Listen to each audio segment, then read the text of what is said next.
ಚುನಾವಣಾ ಚದುರಂಗಕ್ಕೆ ಸ್ವಾಗತ. ನಾನು ರಾಘವೇಂದ್ರ ಗುಡಿ.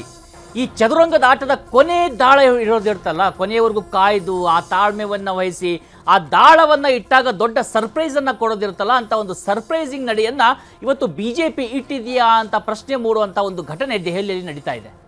ಒಂದು ಕಡೆ ದೆಹಲಿಯಲ್ಲಿ ನಡೀತಿರ್ತಕ್ಕಂಥ ಬೆಳವಣಿಗೆಗಳು, ಮತ್ತೊಂದು ಕಡೆ ದೇಶಾದ್ಯಂತ ನಡೀತಿರ್ತಕ್ಕಂಥ ಬೆಳವಣಿಗೆ, ರಾಜ್ಯದಲ್ಲಿ ನಡೀತಿರ್ತಕ್ಕಂಥ ಬೆಳವಣಿಗೆಗಳು.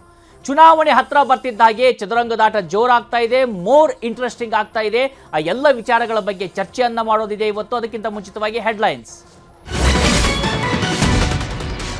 ಮಧ್ಯಪ್ರದೇಶದಲ್ಲಿ ಕಾಂಗ್ರೆಸ್ಗೆ ಬಿಗ್ ಶಾಕ್ ಸಾಧ್ಯತೆ. ಕಮಲ ಹಿಡಿತಾರ ಮಾಜಿ ಸಿಎಂ ಕಮಲ್ನಾಥ್. ಇಂದೇ ದೆಹಲಿಯಲ್ಲಿ ಪುತ್ರನ ಜೊತೆ ಬಿಜೆಪಿ ಸೇರ್ಪಡೆ ವದಂತೆ.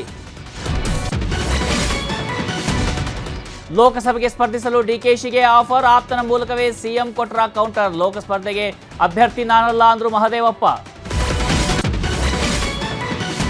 Pratap Simha ಮಣಿಸಲು Congress mega plan. ಮೈಸೂರಲ್ಲಿ ಕಣಕ್ಕಿಳಿತಾರ ಡಾಲಿ ಧನಂಜಯ್. ಸಿಂಹವನ್ನು ಸೋಲಿಸಿ ಬರ್ತೀವಿ ಅಂದ್ರು ಪ್ರದೀಪ್ ಈಶ್ವರ್.